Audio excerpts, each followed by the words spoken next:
It's Wednesday, 4th of December, and this is your Capital Economics Weekly Briefing. I'm David Wilder, and this week the podcast is coming to you from a quiet-ish corner of our London event, all about the world in 2025. We've just been walking clients through what we think will be the themes that will shape the global economy in the coming year. And I'm happy to say that I've managed to corral Group Chief Economist Neil Shearing and Chief Global Economist Jennifer McKeown around a mic so they can talk about them. Hi, Neil, and welcome to the podcast, Jenny. Hi, David. Hello. Let's get straight to what is going to define the coming year, because it's that moment in the calendar, isn't it, where everyone's putting their outlooks out on what to expect. And Neil, there's this standard language at the start of every year about how the coming 12 months is so full of uncertainty.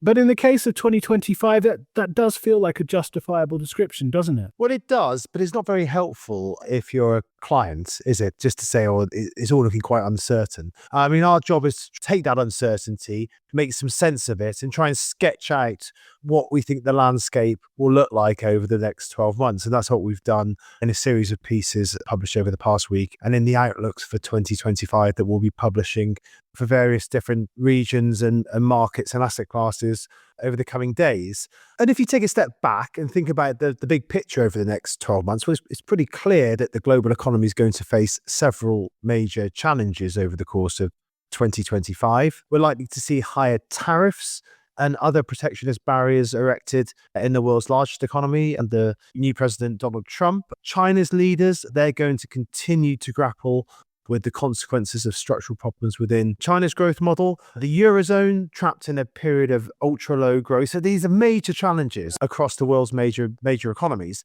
However, despite some of the more hyperbolic headlines that we've seen over the past month or so, I think next year is going to be a year of muddling through, really, for the global economy. If you look at our global forecasts, we've got GDP growth, world GDP growth expanding by about 3% next year. That's about the same rate of growth that we saw this year. So I think it's not great by past standards, but it's not a disaster in the circumstances either. So I would characterize 2025 as going to be a year of muddling through. So 3% growth, who's going to be driving that and who's going to be underperforming in the coming year? A lot of focus outside of the US on China, what's happening to the world's second largest economy. Actually, we think in the short term, pick up over the first couple of quarters of next year is the stimulus that's being pushed through at the moment starts to feed through, then renewed slowdown second half of next year. In the Eurozone, headline growth is going to be pretty weak, sub 1%. So we're pretty much at the bottom of the consensus range. But within that, there's some good stories in Spain, I think. In contrast, Germany and France altogether more troubled outlook. The UK, I think growth will pick up a bit next year compared to this year, but it's still not going to be going to the races. The world's fastest growing major economy, I think next year will be India. And then in the US, we've got a modest, what I would characterize as a modest slowdown in economic growth, in part in response to some of the tariff measures, but also because lagged effects of monetary tightening continuing to feed through, but still very much a soft landing, the central scenario in the US. So a quick tour through the world, but that gives you a sense of the regions that are doing well and the regions that are perhaps struggling. So how important is it that we've got Trump coming back into office, Inauguration Day, January 20th? If you take what he was saying on the campaign trail at face value, that does imply a meaningful shift in the calibration of US economic policy, both domestic policy, but also in terms of trade policy. How transformative will that be, in fact, in terms of the global picture? It's really important. Don't get me wrong. It's a major event and it's going to have substantial long-term implications. I don't think it's going to really move the dial on GDP growth in the world next year. GDP is the wrong measure. If you're looking for the effects of Trump in global GDP, then we're looking in the wrong place. And that's a problem for economists because they tend to view everything through the lens of GDP. I don't think it's going to have a major impact on global GDP growth next year. But that's not to say it's not going to have a substantial impact on, for example, the relations between the US and its key economic allies over the next 4 or 5 years. It will do. So there will be an economic consequence to a second Trump presidency, but I don't think we're going to see it in GDP growth elsewhere in the world. But will you see it in the trade numbers? Because if you take the headlines at face value, then we're looking at a new trade war in 2025. And if you take some of the more extreme headlines, well, then that's 1930 redux. If you take some of the more extreme headlines, yes, that's true. I think they're slightly overdone, if I'm being honest. I think we will see potentially a contraction in US imports next year in response to tariffs. It's the world's largest importer. So that's significant. But the key thing here is not just what the US is doing, but how other countries respond. And our judgment is that in most cases they will retaliate, but they'll do so in a way that is designed to dampen down the situation. It won't try to escalate tensions. And the second point is that other nations are not necessarily imposing trade restrictions either. This is not a broad retreat from free trade. Indeed, other countries, particularly China, may actually view this as an opportunity to burnish their free trade credentials. So they'll respond to the US measures, but they'll do so in a way that's calibrated, designed not to escalate the situation. And other nations are not going to impose trade protection measures against one another either, I don't think. So in our forecast, we've got global trade edging up a bit next year compared to this year. So not collapsing like some of the headlines might suggest. Yeah, I think that's all right. And a lot depends on what Donald Trump's aims are as well, I think, which is still a little bit unclear. But the early negotiations, if you can call it that, with Canada and with Mexico suggest actually that he may be aiming to get some concessions in other areas, such as around immigration. And if that's the case, then these negotiations might ultimately lead to some deals, which mean that the tariffs are not quite as large as they might have been. Of course, if what he actually seeks to do is to reduce the size of the US deficit and to generate some revenue out of these tariffs, then it will be the case that they are large, and then they could be more meaningful in terms of their impact on other economies. Yeah, it seems like that's the key uncertainty, isn't it? What's the intention behind these tariffs? Whether they are intended to tackle what Trump would perceive as unfair trade practices by US trading partners, or whether it's a revenue-raising exercise that's meant to fund tax cuts. And I guess this is something we don't really know about until we move into 2025 and we get past Inauguration Day and he basically shows his hand. That's right. And most likely it's going to be a combination of these things, right? In some cases, it will be about reducing deficits. In others, he'll have particular things in mind where he wants to make deals. Much is going to depend on how things play out next year. I do wonder, though, because there's a practical question here, isn't there? Because Truth Social, which is Trump's favored social media platform, has suddenly started becoming a fixture on the front page of news websites. Every time the president posts something there, journalists feel an obligation to cover it and to slap it on the homepage of their websites. If you're a client, how do you deal with this noise, given that this is one of the main ways the president-elect likes to communicate? What happened in 2016? What do we learn from that first term in terms of how we're meant to navigate these postings and assess which should be taken at face value and factored into our models and which could just be dismissed as noise? It's a really good question. It's something we're grappling with, indeed had a discussion internally about earlier this week. I think part of one of the lessons from 2016 was we shouldn't take everything at face value. Some of this is just posturing. Some of this is, in the words of Scott Bessent, the incoming Treasury Secretary, escalating to de-escalate. So it's about putting a marker down and then you can row back from that and extract concessions. And that can obviously be done practically, impose a tariff and roll it back, or it can be done rhetorically as well. Another way of thinking about it is the threat credible? Imposing a 10% tariff, an additional 10% tariff on imports from China and a 25% tariff on imports from Mexico and Canada, it's doable. That's credible. Imposing a 2,000% tariff on imports of cars from Mexico, which Trump talks about on the campaign trail, doesn't really feel credible to me. So sometimes the magnitude of the threat indicates just how credible or not that threat might be. But really, in our sense is that some of this is about position and posturing. We can infer from that what the administration is trying to achieve and the direction it's trying to push in, won't necessarily push all the way in that follow through to the full extent. I want to move off Trump because God knows we're going to spend a lot of time talking about him in the coming year. Jenny, until November 5th, this podcast was devoted almost to talking about what was happening with inflation and how central banks were responding to it. We've seen inflation coming back to target in some cases. In others, there does seem to be a bit of a struggle with that last mile. How does the inflation central bank story evolve over 2025? Yeah, you're right. Inflation has already come down a really long way. It's pretty close to target in many cases. But the real concern now is around stickiness and the elevated nature of wage growth and relatedly of wage sensitive service sector inflation, which is stuck at relatively elevated rates across most advanced economies. Now, there are various reassurances in that regard, which suggest that services inflation should make that extra leg down. The most obvious is that labour markets seem to be loosening. If we look at vacancy rates, for example, across the advanced economies, they've come down a long way. We don't have those labour shortages that push wage growth up so far during the pandemic and in the year or so that followed. But one key caveat here, I think, and I'm sorry I said that we'd leave Trump for now, but one clear caveat is that Trump's immigration policies or his proposed immigration policies do threaten to renew those labour shortages in the US and could push inflation up a bit there in the short term. But otherwise, outside the US and ignoring those policies, we think that inflation is going to settle at around central bank's targets for the most part.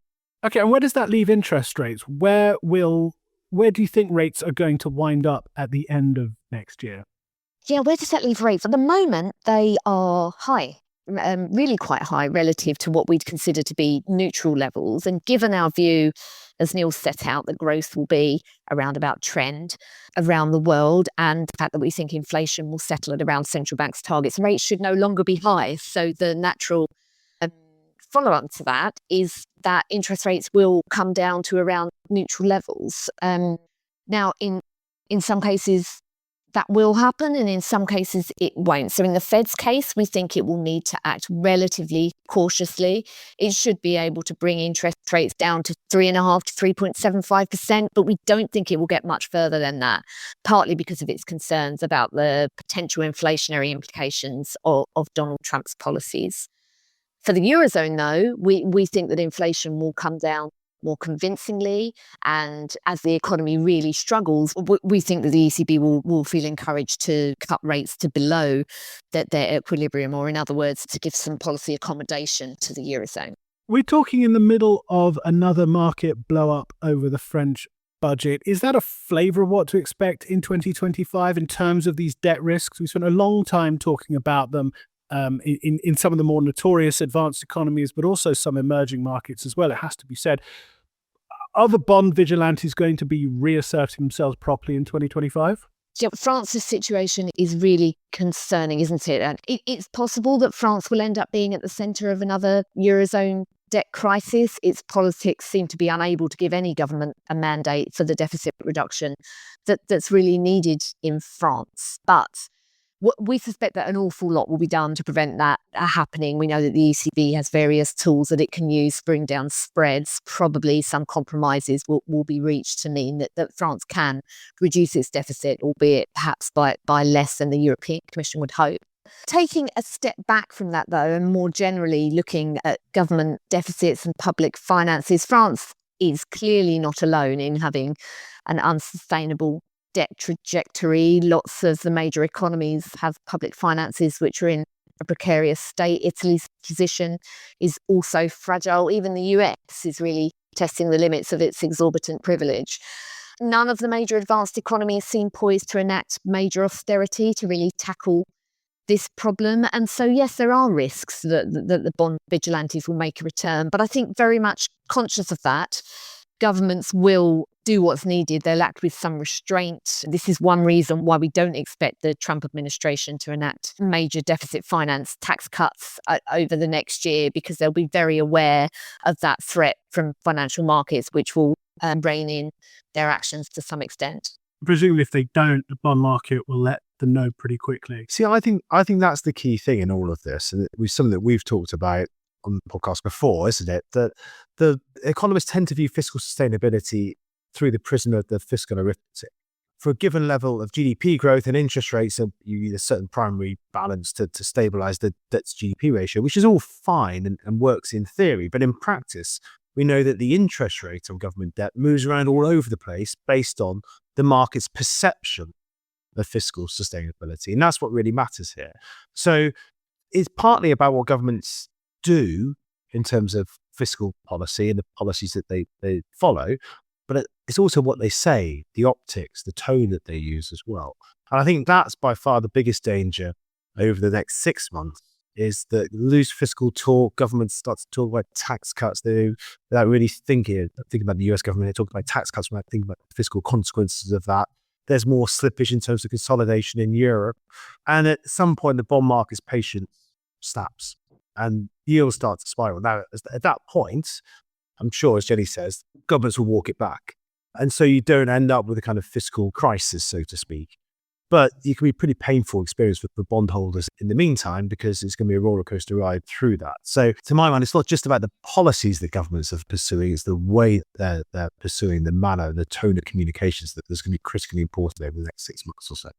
So talking the talk is almost as if not more It's at least half the game, I think, yes. I want to leave it with this question of geopolitics, Neil, because you've just done your weekly note, and that talks about what you call the 5 for 25, the 5 key macro themes for the coming year. I'll post that in the podcast notes, but it does end with this question of geopolitics. It's common currency these days, isn't it, to talk about how we're in a more dangerous world, how geopolitical risks have risen and are now asserting themselves on the macro story more than they have for a generation, really. But what does that mean in practice? I think one of the key takeaways from your note is about how in 2024 we had, as you point out, the closure of one of the most important shipping routes in the world. We had escalating conflict in the Middle East, to the point that Israel and Iran were basically in direct conflict with one another. And yet the macro needle didn't really move on those events. So what does that tell investors going into 2025 about the impact of geopolitics on the macro story? Yeah, indeed. And the point of those examples is not to say that geopolitics doesn't matter. I think it just matters in ways that economists and commentators don't necessarily always grasp. So if we'd have been sat here 12 months ago and you had said to me, look, the Red Sea shipping route has been closed, what's the impact going to be on global supply chains? I think everyone would have reached for the example of 2021, where we had the pandemic, where we had the stall up in global supply chains, and said there's going to be good shortages and inflation. And if you then said there's going to be a war in the Middle East as well, 2 major powers there coming into conflict, what's going to happen to energy prices? I'd say $80, $90, $100 a barrel. And that's inflationary too. And everyone would have marked up their inflation forecast. But of course, other factors happened alongside those, other developments happened alongside those, which mitigated some of these effects. I think that's the point. It's not that geopolitics doesn't matter, it's that it doesn't always happen in isolation. And in some cases, the changes can be really wrenching. Think about Russia's invasion of Ukraine. The impact on European energy markets was really wrenching, but it was because of the specific nature of the geopolitical risk and the way that European energy markets were structured, and in particular, the lack of transportability of Russian gas and the lack of alternatives to Russian gas. So that's not to say that next year is not going to be one in which geopolitics hits the headlines. It will be all over our papers, all over our screens for the next 12 months. And there's going to be tariffs, there's going to be threats between US and China, there's going to be attempts, I think, of rapprochement in some of those relationships too. There are deals to be struck, deals to be brokered, and there's going to be lots of analysis about what the macro impact of that is. My bet is that most of that's going to turn out to be wrong. And the way it'll be wrong is that, for the most part, it's not going to move the needle next year. Yeah, there's one or two things that really could. If we were to see conflict over Taiwan, for example, that's something that would absolutely have ramifications, not just for next year, but for many years hence. But my sense is that geopolitics is back. It's back as a driver of macro policy choices and outcomes, but they're shaping the outlook over the rest of this decade. Yeah, they're going to change the nature of the US-China relationship over a decade, and throughout, and as a consequence of that, the relationship between the US and its allies and China and its allies over the next decade too. It's not something that when we look back 12 months' time, we're going to say, oh yeah, trade between that country and that country, or financial flows between that country and that country changed because of this geopolitical event. Unless, as I say, it's something really seismic like Taiwan. I characterize that as a kind of low probability but high impact event at this stage. Yeah, and it's worth adding that this intense rivalry between China and the US, this is something that has existed for some time now, and that we've been thinking about for some time, regardless of who won the US election. It was unlikely to to change dramatically. Yes, it might intensify over the course of this year, but I think the really big picture is that the world seems to be fracturing into a US bloc and a China bloc, broadly speaking, and that is going to have really significant implications for the world's economy, maybe not in 2025, but over the next decade or maybe even 2 decades. And that's something that we've considered in great detail in our long-run forecasts and which clients can find more information about on our website. That was Jenny McKeown and Neil Shearing speaking from our London event on the world in 2025 about the major themes that will shape the global economy in the coming year. I will post Neil's note on the podcast page as well as details about our world in 2025 drop-ins. These are our short-form online briefings. We are holding 2 on December 10th in Asian and US hours, so you can hear more from the team, get your questions answered, and find out what others are asking. But that's it for this week. We will be back next week with more on the latest in macro and markets and more on what to expect in the coming year. Until then, goodbye.